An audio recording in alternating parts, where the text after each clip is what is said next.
Welcome Inside Appalachia. I'm Mason Adams. And I'm Caitlin Tan. We've had a lot of snow lately, but you might remember it was a slow start to winter, which means ski resorts in Appalachia have had to get creative with their snowmaking. So we lean into it. It helps us buffer out what might be the new normal with these extreme weather changes. And the entire ski industry is really leaning into the snowmaking technology. And West Virginia-raised punk rocker and writer Rob Rufus. I speak with him about his new novel, a pulpy thriller that's also a commentary on the drug epidemic. I don't try to sugarcoat anything, and I feel like it's really a great American tragedy what's being allowed to happen in West Virginia. We'll also visit one of the region's most well-loved natural places and find out what happens when people trash it. Fireworks, fires, drones, all the things that screw up being out in the wild. You'll hear these stories and more this week Inside Appalachia.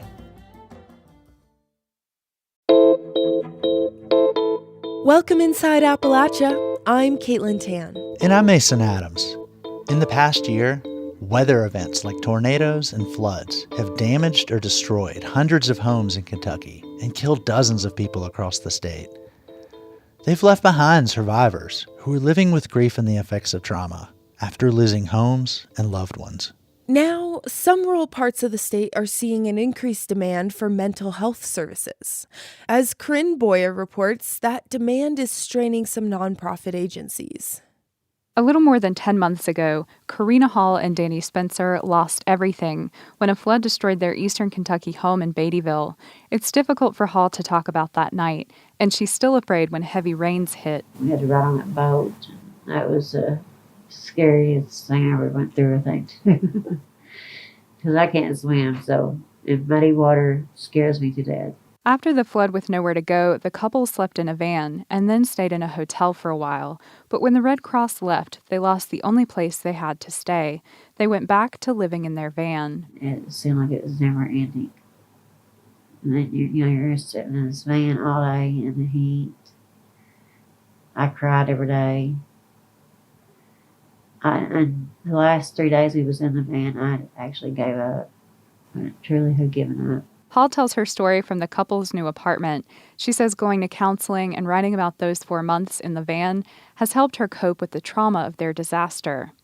Yet on the other side of the state, devastated rural communities are just now reckoning with their own disaster after a tornado outbreak tore through western Kentucky in December. In the small city of Mayfield, an EF4 tornado toppled the courthouse steeple and warped streets of residential homes along with its historic downtown into something unrecognizable. Danielle Sams has worked as a therapist in Mayfield since 2019. People have had difficulty sleeping. They don't like to go to sleep at night, or, a storm comes, or, it rains or thunder.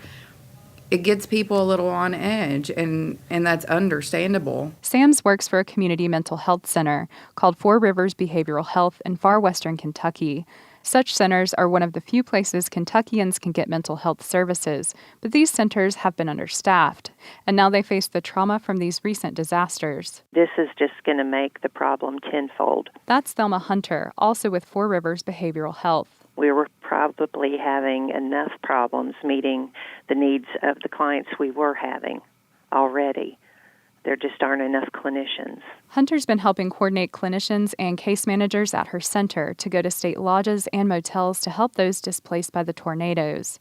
She says even before the storms, clinicians were handling caseloads about double of what's normally expected, up to 250 people for one person. I'm afraid we're going to lose a lot of good clinicians simply from being burnt out, not able to meet the needs of everyone. Dave Matthews is with the Center Kentucky River Community Care in eastern Kentucky, where flooding devastated multiple counties. He says disaster survivors go through the same grieving process as when someone dies. As volunteers leave, attention fades from a disaster. And it begins to sink in the seriousness of their plight. Because at that stage, they really start to mourn, they start to grieve, and they may become very depressed at that point. Those with community mental health centers say they'll stay to serve disaster survivors long after communities are rebuilt. One of those survivors is Barbara Patterson. When I lay down at night, shut my eyes, I see the house when I first walked in it that Saturday morning, and it gets hard. Her Mayfield home was destroyed. She and her husband are sheltered in a local hotel. Patterson has had good days and bad days. She's focused on her immediate needs of housing, laundry, and food. Though she may not seek help with a community mental health center, she does say she'll seek spiritual care from her pastor if she needs it. For now, she waits to see what the future will bring inside the hotel. For Inside Appalachia, I'm Corinne Boyer. Hard times are nothing new to Appalachian communities, and neither is homelessness. We don't often talk about homelessness as an Appalachian issue, but it affects a lot of people across our region, especially in a housing market where rents are spiking and affordable houses quickly get snatched up. A moratorium on evictions expired last year, and now even more people are facing housing instability. And that's in the midst of the Omicron surge. Heather Duncan reports on what the situation looks like for some people in Knoxville, Tennessee. The story originally aired on WUOT back in December. Stephanie McBrayer doesn't fit the typical profile of a homeless person. She rented the same house for 5 years while running a house cleaning business and caring for an adult son with special needs. But then a year ago, her landlord, who she says was struggling with opioid addiction, evicted her with 5 days' notice so he could sell the house.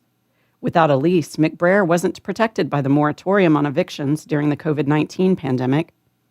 COVID shutdowns also ended her son's daytime support, so McBrayer had to stop working.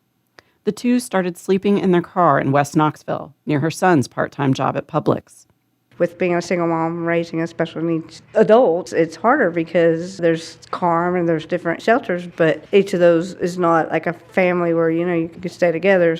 Their situation illustrates many of the factors that pushed people into homelessness over the last 18 months. The pandemic, the ongoing opioid crisis, and a record housing shortage. McBrayer still had her car, but blankets and a cooler in the back seat don't make a home. It's hard to find somewhere you feel safe.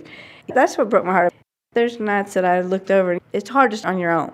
Imagine having a child or special needs. What do you do as far as restroom? If your gas is low, how do you stay warm? And it's hard as far as eating, meal prepping.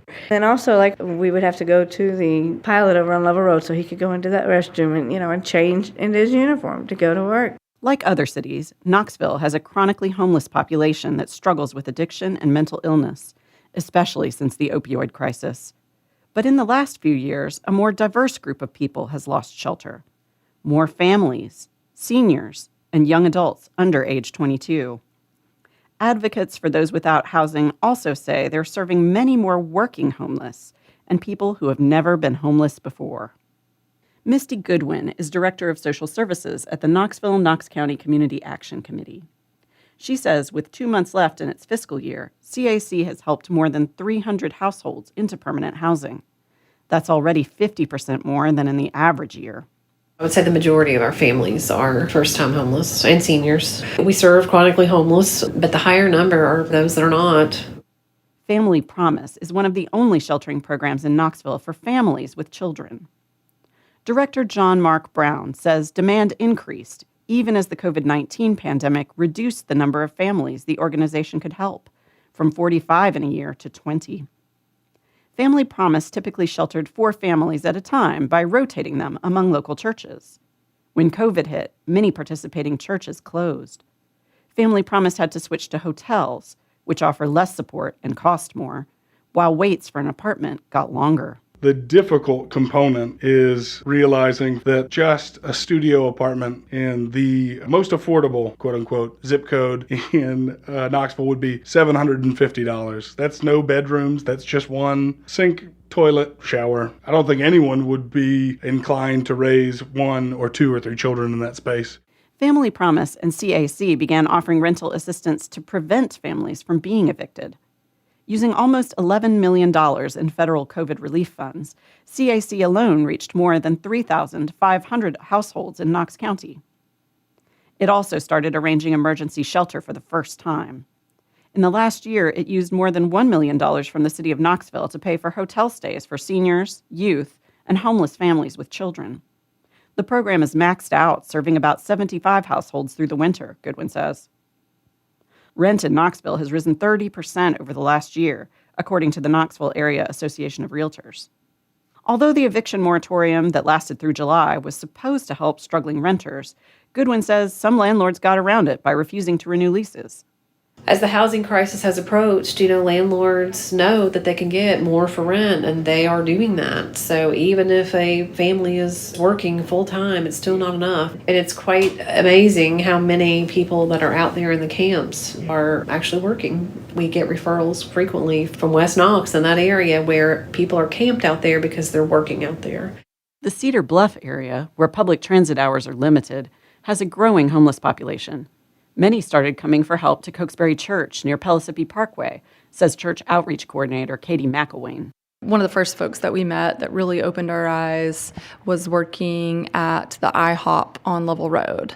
And working full-time, he was working night shift because it was a higher pay, and he could sleep during the daytime and feel a little safer, and was such a hard worker, he got promoted to night shift manager, but was living in a tent on Level Road among all of our McMansions out here in West Knoxville. At first, Cokesbury offered food and gas cards so the needy could go to shelters in the Mission District. But homeless neighbors just kept coming. In the middle of the pandemic, the church opened a weekday community center called Fig Tree. The origins of Fig Tree are us discovering this population in West Knoxville of folks living in their cars and choosing not to be in the Mission District because of safety issues and parking issues, or they might be working west, but they need resources. It costs $13 or even $14 to take a shower at the travel centers, just those bare necessities to try to be clean and have dignity and go to work. The program provides the homeless with free private showers, laundry, computer access, mail services, meals, and case management. This is our community room where folks can kind of sit down and spread out and visit. And we've got our 2 bathrooms where there's a private shower. As you can see, we're getting ready for Christmas. So we just did Christmas decorating and had ornament making yesterday, which was fun. Fig Tree connected McBrayer with safe overnight parking and a CAC caseworker who helped her secure a housing voucher in November. A few days after she and her son moved into an apartment, their car broke down.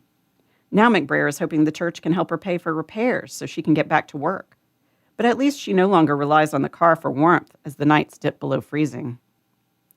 McElwain rattles off one story after another of working people doing everything they're asked to do, but remaining unable to put a roof over their heads. We have worked with a single mom of 5 kids who worked so hard to go back to school. She got her GED, she got her nursing degree, she secured that full-time nursing job at the hospital. But before she had passed her nursing boards, the pay is $10 an hour, and there is no way to secure housing for a family the size of 6 with $10 an hour.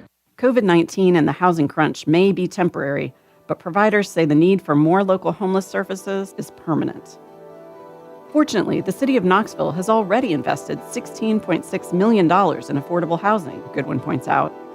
More is on the way, but that doesn't help someone out in the cold tonight. Brown and McElwain say Knoxville needs more overnight shelters for families and individuals still struggling with addiction. We are constantly trying to make sure the conversation becomes, how can living in Knoxville be affordable for everyone? And how does that start with caring for folks when they have nowhere else to go? For WUOT News, I'm Heather Duncan. When we come back, we'll meet urban farmers in Pittsburgh. What's at stake is the potential of multiple generations of people who may not get to flourish because they're malnourished or don't have access to food. That's next, Inside Appalachia. I'm Caitlin Tan. And I'm Mason Adams. We'll be right back.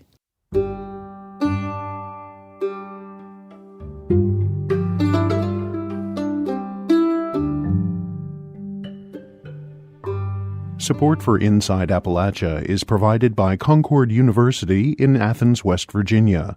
With career-focused liberal arts education in more than 80 degrees and programs to pursue various career options, not just a single job. More at concord.edu. Research shows that since the pandemic began, more Americans have been living with food insecurity. Some of the people who struggle to afford food also don't have many options to find healthy food. Appalachian communities are more likely to have food deserts. And predominantly black neighborhoods have even more limited access to supermarkets compared to white neighborhoods. So some groups are working to make farming more accessible to people of color, as WESA's Onley Herring reports. More than 99% of farm producers in Pennsylvania are white, according to federal estimates. Pittsburgh's Homewood neighborhood, meanwhile, is more than 90% black. That's one reason why the Black Urban Gardeners and Farmers of Pittsburgh Cooperative established its farm in Homewood. We first acquired this land in 2017 from the city of Pittsburgh adopt-a-lot process. Rakwi Bajamu Osebaru is founder and executive director of the cooperative. There used to be several residential properties here, but the buildings were torn down a long time ago. Now there are raised beds, a honeybee yard, and a hoop house, which is like a greenhouse. The farm holds classes on how to grow different types of food, and Ajamu Osebaru says that's important in a neighborhood that hasn't had a grocery store for more than 25 years. We're serious about autonomy in our community. We can't wait on outside people to help us. Her group is working with other organizations to start a cooperative grocery store owned by community members where local growers can sell their food. Given the past seizure of indigenous lands, unfulfilled promises following slavery, and discriminatory lending practices, Ojamu Osebaru says people in her community feel alienated from farming. So for a long time, and even sometimes today, our people don't, because of slavery, we don't want to do that, or we don't want to be getting our hands dirty. But she says if black communities grow more of their own food, they can make it a point of pride and overcome the cultural barriers. Takumba Turner says that shift would come with concrete benefits. He trains high school students at another urban farm in Homewood called Oasis Farm and Fishery. What's at stake is the potential of multiple generations of people who may not get to flourish because they're malnourished or don't have access to food. You know what I'm saying? There's cognitive impacts to your diet, your mood, and your life outcome and expectancy. Turner says racial disparities show that today's food economy doesn't work for poor and minority neighborhoods. He says it's important to promote minority ownership in agriculture. But, ultimately you're still competing. So it's not just like, oh, we're going to form this thing we all own, and then that's it. Like, no, we still have to, scale this. We still have to operate much like a business. That's why he teaches students at Oasis Farm and Fishery not just the technical aspects of growing food, but also the leadership and thinking skills they'll need to start and run their own ventures. That approach has gotten traction. Since 2019, the state has certified apprenticeships in farm management. Now I'm managing these greens, and then I'm managing all the herbs, because that's what I wanted to do after this. When I have my own farm, I want to have an herb farm. Subarna Sijapati is one of 7 apprentices at New Morning Farm in south central PA along the Tuscarora mountain ridge. For his training, he oversees different crops and takes business classes. It's a career change for him. He used to run his own catering company, but he had to close it when COVID hit. He now lives on the farm, an hour and a half from his family in Gettysburg. So Saturday night I go home, and then I spend Sunday night, drive here early 4 in the morning to come back to work. That can be too much to ask of people who might otherwise consider a career in ag. Dan Dalton helps run the apprenticeship program through the nonprofit PASA Sustainable Agriculture. I think if we had more urban farms across the state, we could place a lot more folks, because they seem to want to be closer to the cities than further out. He says of the roughly 70 people who have been deemed eligible for apprenticeships, only about 25 have matched with farms and gotten training. So building an agricultural workforce, especially a diverse one, might be more a matter of bringing farms to more people than bringing more people to existing farms. Onley Herring in Pittsburgh. Rob Rufus is a novelist and musician who grew up in Huntington, West Virginia. His newest book, Paradise, West Virginia, was published last summer. I first became aware of Rufus through his first book, a memoir that came out in 2016 called Die Young with Me. It's sort of his origin story. I spoke with Rufus recently about punk rock, cancer, and how his first book came together.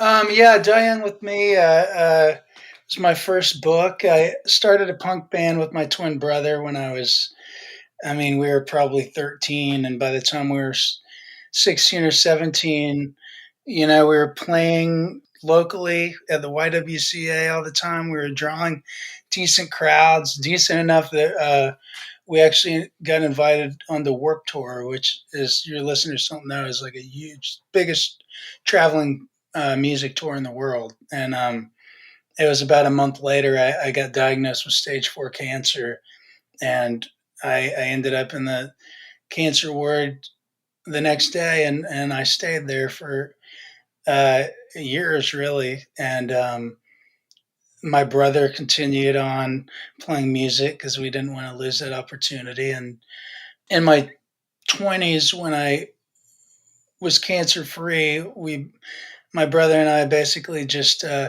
toured in our punk bands, like, because that's all I'd wanted to do. I mean, we just played basement shows and wherever we could, and ended up doing a lot of cool stuff. I mean, we got to go all over the world playing punk rock music. But I hadn't really dealt with anything I'd been through. I mean, I'd really kind of actively tried to not think about, my cancer experience and all that horrible time. I mean, and that was a great thing about playing music, because I was in a different city every night.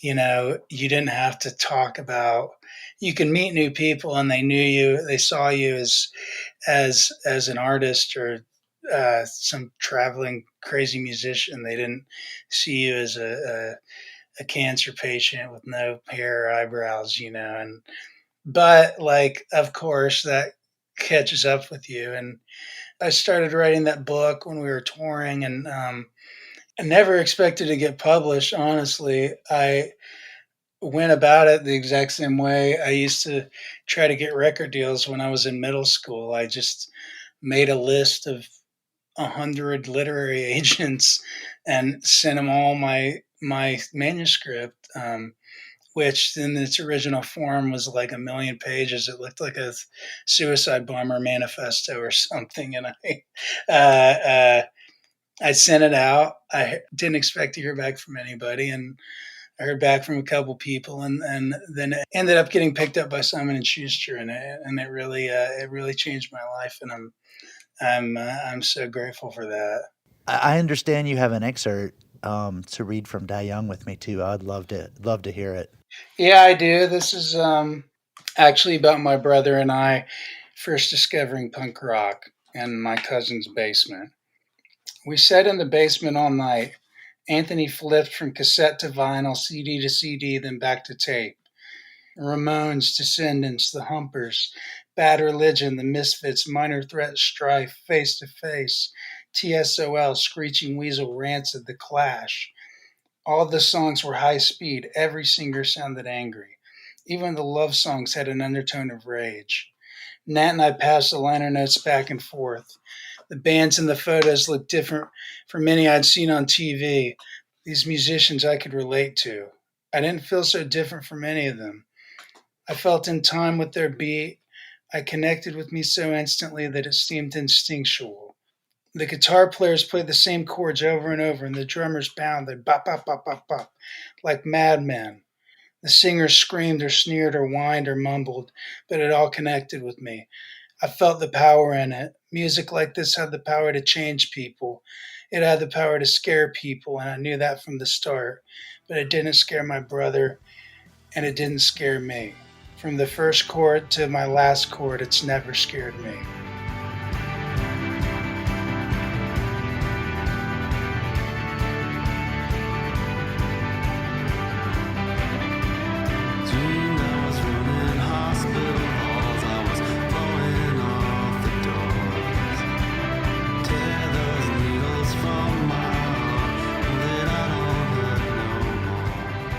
Rob Rufus has been cancer-free for 14 years. He moved from Huntington to Nashville and still plays with his twin brother Nat in the Blacklist Royals and another band called the Bad Signs. He's also published 2 novels. I ran across the newest one at my local library here in Virginia. It's called Paradise, West Virginia. I picked it up and found myself pulled into a pulpy story of people who feel like outsiders in their hometown but find ways to connect.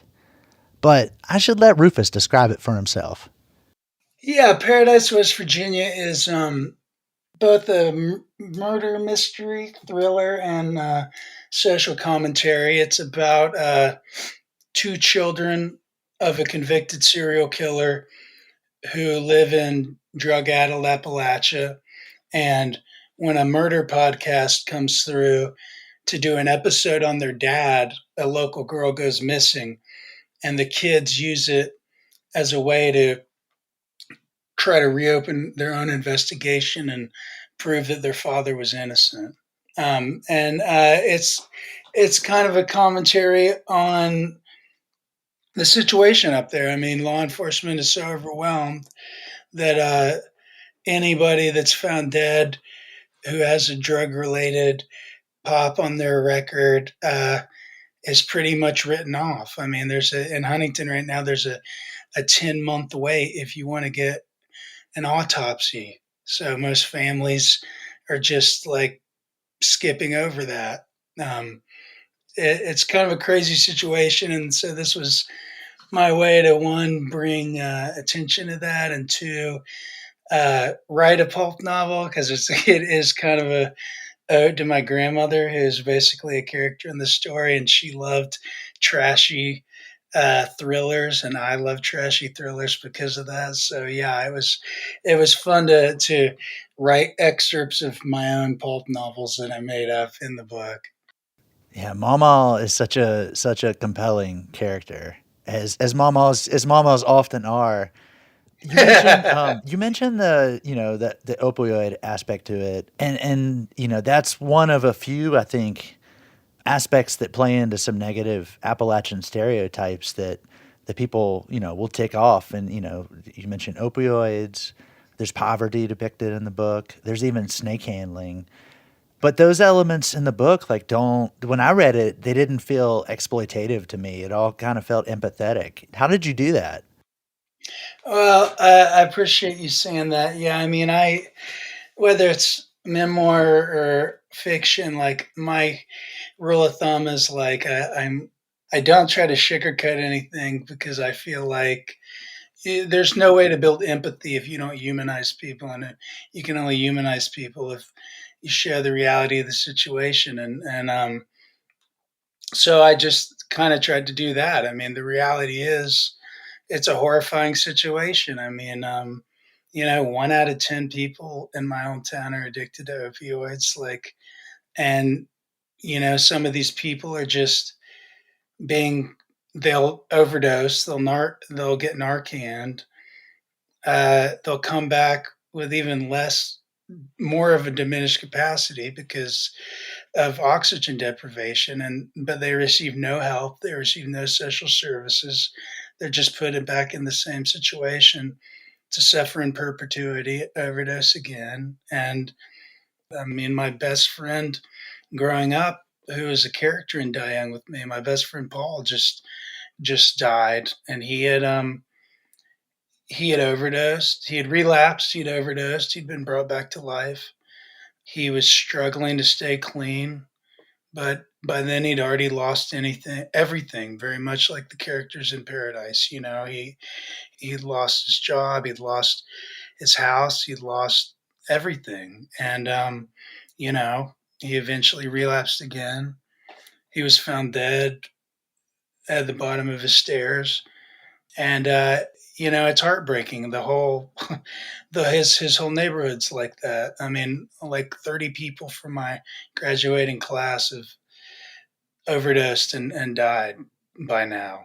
So it's very real, and it's very trashy and tragic and scary, but it's also just sad, and it's not right what's happening there, and what's ignored by I feel like most of the country. Like, it's very interesting to me what people latch onto as a gigantic issue at the time, and what people could care less about. I mean, and I feel like it's really a great American tragedy what's being allowed to happen in West Virginia. I'm really sorry to hear about Paul. Obviously, I didn't know him personally, but I kind of have felt like I had a connection with him through reading, your book, and beyond the circumstances of Paul's death. What do you want him to be remembered for? I remember Paul like he was a hero to me. Like he stuck with me when mortality is not something young people are great with. And when I got cancer at 17, he was one of the only people that really stuck by me the whole time. And that's the kind of dude he was. He was the kind of guy that wanted to help people, and nobody helped him in return. And it breaks my heart. That's Rob Rufus, novelist and punk rocker. He was remembering his friend, Paul Ziegler, who passed away in November.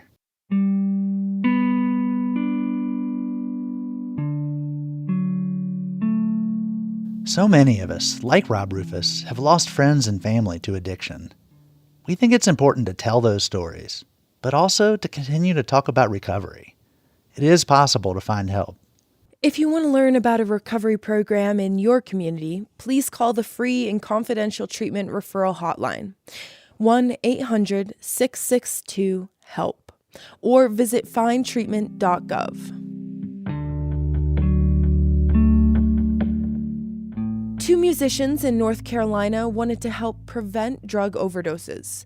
So they began a project to distribute naloxone kits to local venues and help get the word out about recovery in their area. Matt Piken of BPR News has their story. John and Cinnamon Kennedy formed their first band before they knew how to play their instruments. One day, John and our neighbor were like, we're making a band, and you're going to be the drummer. We started out as like terrible, terrible, terrible, and then we got increasingly less terrible, and by the time we were done, we were all right. Over their 30 years together, the Kennedys have routinely put the cart before the horse. Neither had ever lived on a farm or managed a bar, but that didn't stop them at one time from trying to buy a peach farm or opening a brew hall. We were looking for something to sustain being artists. Yeah, we were just floundering. We were like, what are we going to do? And I thought if we were selling something tangible like beer, I was like, oh, that's totally going to work. But it fell through, and in hindsight, we would have been the worst bar owners ever, ever. Why do you say that? Oh, we just don't have any business sense. Yeah, very glad that didn't work out. The Kennedys are far more committed to their latest cause, preventing deaths by drug overdoses, particularly among musicians.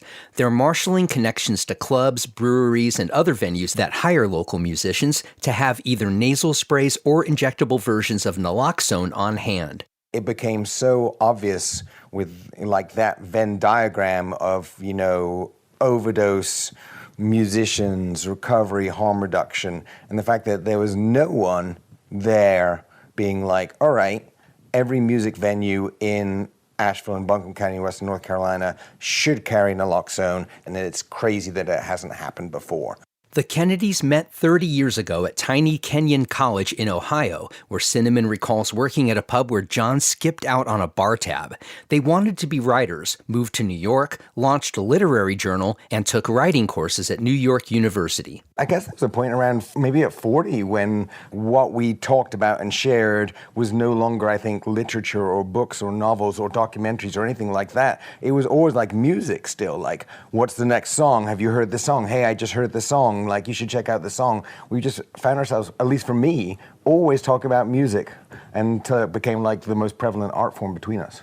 The Kennedys recall ash from 9/11 reaching their Manhattan apartment. With two young children, they decided to move to Black Mountain 20 years ago, into a house next to Cinnamon's parents. Cinnamon taught yoga. John spent several years writing for the Black Mountain News. Both helped John's stepmother build a video production company, which John still works for. She didn't know anything about video production, and we didn't know anything about video production, and it was the three of us, and we just started it. With just as much preparation, they decided to form a band that became known as the Egg Eaters. They put up wheat paste posters about the band long before booking a show. And we had like smoke machines and bubble machines, silly string, Teletubby costumes, robot costumes, all this bananas over-the-top stuff, which I think was kind of a disguise for the fact that we were bad. Don't listen to us.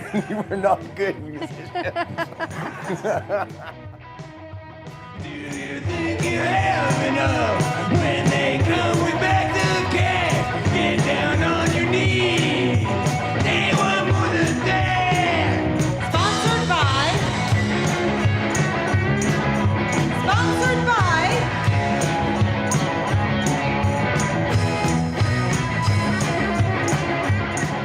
With John on rhythm guitar and Cinnamon behind the drums, the Egg Eaters wound up playing about 100 gigs in and around Asheville over 8 years. In the beginning, I thought that was an asset. Oh, yeah, I did, because we were like, we're the worst band you've ever heard. And people were like, yes, you Jump are. on it. Being bad was easy. And like towards the middle, when we got to be like kind of not good, but not bad, that was tough. When we got good, the members of the band all were like, well, it should sound like this or it should sound like this. Everybody had different opinions about the music. And it was important. John Kennedy said the overdosing issue hit close to home in 2010 when he rode in an ambulance with a brother who had overdosed. The Kennedys noticed overdoses growing in the local music community and decided to become practical activists, declaring themselves agnostic on drug use itself. As a nonprofit called Musicians for Overdose Prevention, they raise money through grants and grassroots fundraising for the naloxone kits, which can cost about $80 a piece. So far, they've distributed more than 300. Among the musicians that we know, I'm pretty sure that most of them know someone who's died and know someone who's in danger. And so that's why we're doing this, for those people who are just so worried about their friends. While many venues embraced their mission, the Kennedys said a few were deflective or resistant. Some of them were scared. Some of them didn't return our calls or our emails. They don't want people to think that people are doing drugs in their establishment. I think it came down to a public image thing. The Kennedys are now 190 episodes into a podcast called Holy Crap Records, which is devoted to underground music, and they're releasing compilation albums under the same name. Their goal for 2022, in their words, taking down Big Pharma. I'm Matt Peiken, BPR News.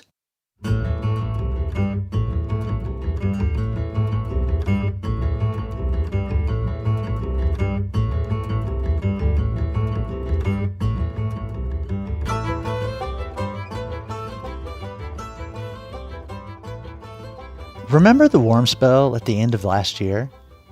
Well, it melted a lot of the man-made snow at ski resorts. In West Virginia, it forced 3 major ski resorts to temporarily close. There's obviously been snowfall since then, but even so, climate change is bringing a lot of uncertainty to the winter sports industry. To understand how all this weird weather is affecting skiing in Appalachia, I recently spoke with Tom Price. He's the director of operations at Timberline Resort in Tucker County, West Virginia. And Tom, kind of walk me through how the season's been so far this year. This season's has been really interesting. Mother Nature has been dealing a couple blows to the winter sports industry, but we, since we're new in the area and we've been making a bunch of improvements to our ski area, we've actually had a really successful start to the season despite the weather. And when you say new, can you kind of expand on that a little? Yeah. So the company I work for, Perfect North Slopes out of Indiana, bought Timberline Mountain in 2019. The ski area had gone into bankruptcy and they had an auction, and the ski operators I work for purchased it because everybody knew that this place was a bit of a gym that just needed a little bit of new life put back in it. And so we were super excited to win the bid and got started. So we did a $16 million capital improvement project here and got up and going, and we're just into our second season. Very cool. And how was last winter for you guys? Last winter, when you're starting up, everything's new. Right. And, COVID threw a couple of curveballs at us. It was a little different ski season than we've ever had, but we were really happy with the season. The customers and the community were super supportive, and we had a really energetic and positive season, and the snowfall was wonderful. And yeah, we really couldn't have been happier with it. Now, from what I understand, you guys had built up your snow base, and then there was quite the warming before this most recent snowfall, and you guys kind of had to rebuild that. That sounds like a lot of work and time and money. Can you kind of tell me about that? Yeah, so it is. Mother Nature is always fickle, and you never know exactly what she's going to deal you. But yeah, so we had an early start, and all of our snowmaking efforts early season were in mild temperatures. We can start making snow below 28 degrees, but we really love when it gets down to that 15 or 10 degrees for a long stretch. And we didn't have that early season in that November, December stretch. So we had the hill. We were up to 70% open before the really warm stretch over the Christmas holiday. And during that time, we did our best to keep the ski area open, but then right at the end, it just almost all the snow went away. So we've been taking advantage of the cold weather over the last week, and we've got the place, I think we hit 95% open at this point. So it's all come back to life. Now, I'm curious, Tom, as we experience somewhat of a warming climate, it seems, could this be the new normal, that there might be several restarts throughout a ski season of rebuilding a base? Yeah, with our roots being in the Midwest, we're used to fairly extreme weather changes, and we only have a couple year reference here. But it does seem that the ski areas that are most successful really lean into snowmaking. So we lean into it. It helps us buffer out what might be the new normal with these extreme weather changes. And the entire ski industry is really, really leaning into the snowmaking technology. So in the big snow event that happened kind of in early January, I'm assuming that kind of really was a game changer for you guys. Did you see a big turnout from folks? We did. We had one of our busiest days ever on that first weekend after the Christmas holiday. Due to the snowfall, we had 15 inches on our mountain. It was a wonderful day of skiing. Natural snow is always a pleasant thing. You know, it makes it a little more difficult to get the roads clear, but once they're clear, the skiers come out in droves. Now, typically, how long do you try to make the seasons last for? I always start with a goal of Thanksgiving and an ending date of Easter. And so as long as it stays somewhat below that 28 degrees, do you guys continue to make snow here and there, even in March? We will. It becomes a lot less frequent, but it's not rare for us to run our snowmaking. Well, Tom, thank you. I really appreciate you chatting with me. Yeah, no problem. That was Tom Price, Director of Operations at Timberline Mountain, speaking with me about the ski season in West Virginia.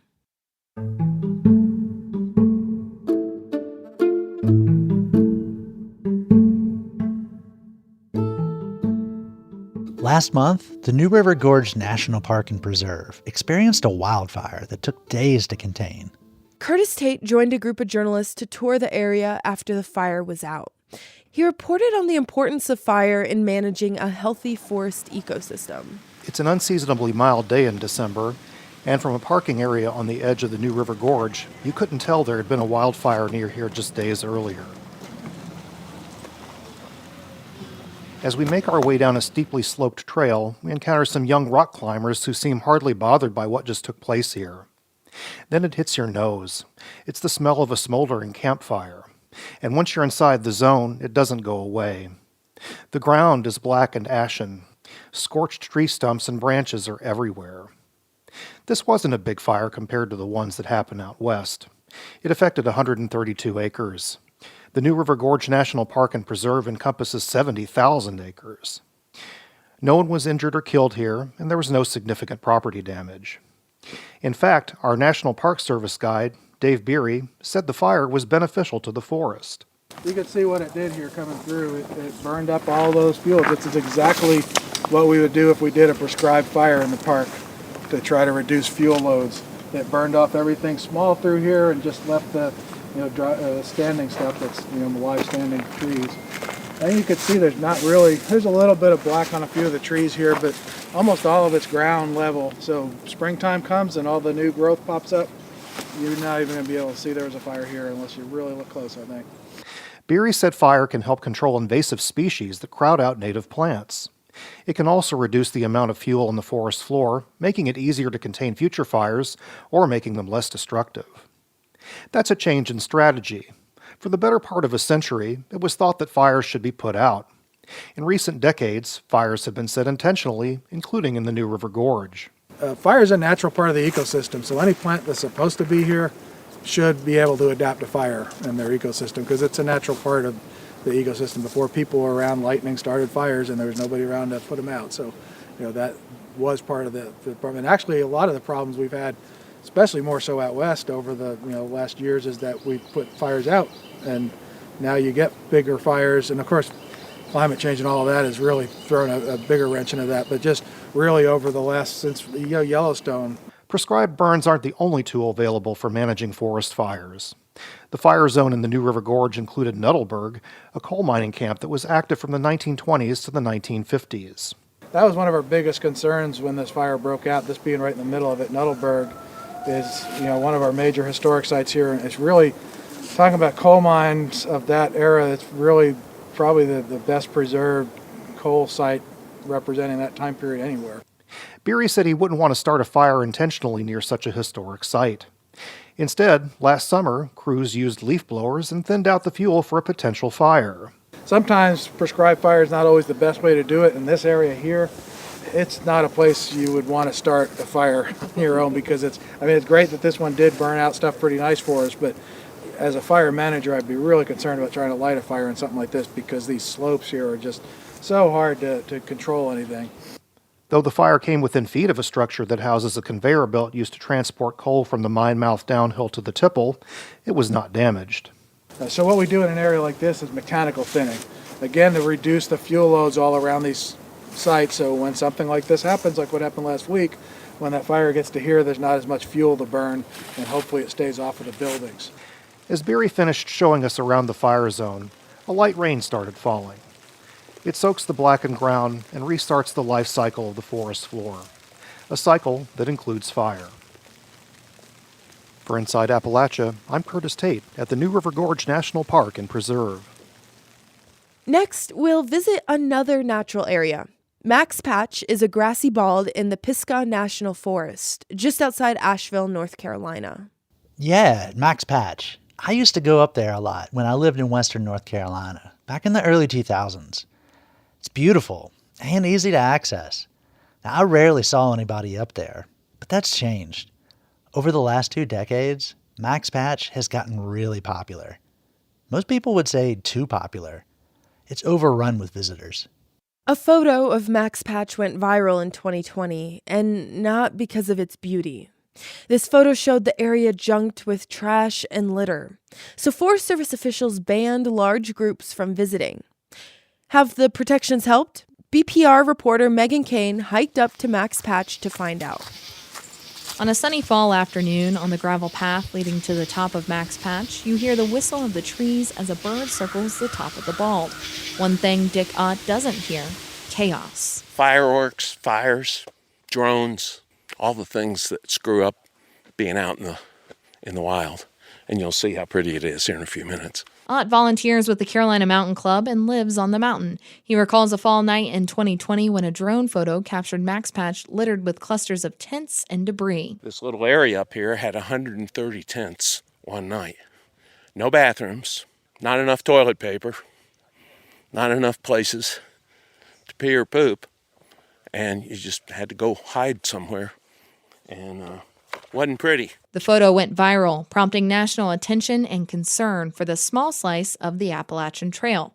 But this problem existed long before that photo. We've lived up here 16 years now. The usage has dramatically increased in the last 5.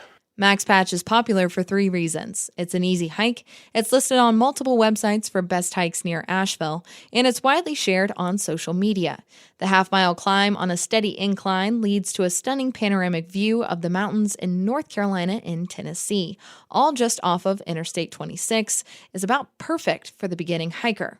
Add in a pandemic with plenty of cooped-up people looking to get outside for some social distancing, and you have even more new visitors, many not familiar with proper trail etiquette.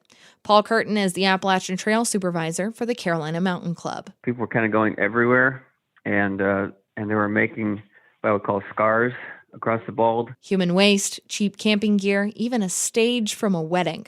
All of it was left behind on top of the bald. Some even destroyed trees and fences for firewood. This is just killing me. They were pulling our blaze posts out of the ground. They were tearing them out of the ground and burning them. Kurt and other volunteers did their best to clean up, but the damage was compounding. You know, when you put your heart and soul into something and you see people just wantonly destroying it, it's tough. It's just total disrespect for the land. Jen Barnhart is the district ranger with the Forest Service that oversees Max Patch. She says a protective order was already in the works, but the drone photo finally provided the push to get it through. And then we're in the midst of COVID, and with the drone shot, with all the amount of tents, that was really another huge catalyst to the immense importance of getting this closure actually approved. July 1st, 2021, the protective order goes into place. No camping, no fires, no large groups, or dogs without leashes. The list goes on. The effect was almost instant, and the scars began to heal. This is the best I've seen it in a long time. That's Brandon Vickers. He came from Knoxville with his son. They like to camp a lot, and Vickers has been coming to Max Patch for years. We would come up here and go sledding when it snowed, because it might not snow in Knoxville, but the mountains always got it. 10 years ago, no one knew about this place. Like 15 years ago, no one knew about this place. There were about 30 people up on the ball the day Vickers visited, a dramatic reduction from last year. And just over a year from now, Barnhart and other stakeholders will reevaluate whether to extend the order. As of now, she says she thinks the restrictions on group size, dogs on leashes, and a ban on horseback riding will stay in place. Sunsets, a popular site on Max Patch, haven't been affected. People probably feel, well, we can't have any good things, but that I know is dear to most folks, and people have been thankful for that piece of it. The current restrictions remain in effect until July of 2023. I'm Megan Kane, BPR News.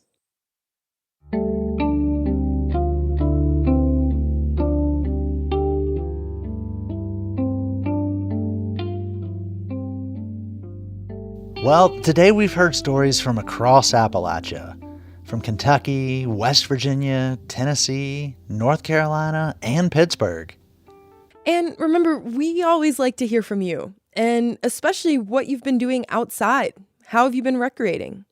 Write us, Inside Appalachia at wvpublic.org. I'm Caitlin Tan. And I'm Mason Adams. Till next time, thanks for joining us as we journey throughout Appalachia. Our theme music is by Matt Jackford. Other music this week was provided by Blacklist Royals, Blue Dot Sessions, Jake Sheps, and Dinosaur Burps. Roxy Todd is our producer. Our executive producer is Eric Douglas. Kelly Libby is our editor. Our audio mixer is Patrick Stevens. Xander Alloy also helped produce this episode. You can find us on Twitter @InAppalachia. You can also send us an email to insideappalachia at wvpublic.org. There, you can also subscribe or download all of our stories, or look for Inside Appalachia wherever you get your podcasts. Inside Appalachia is a production of West Virginia Public Broadcasting.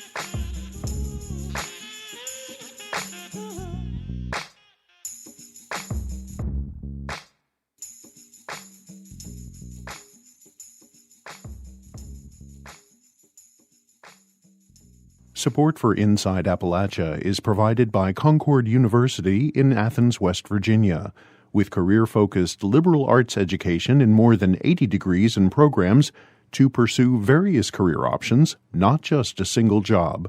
More at concord.edu.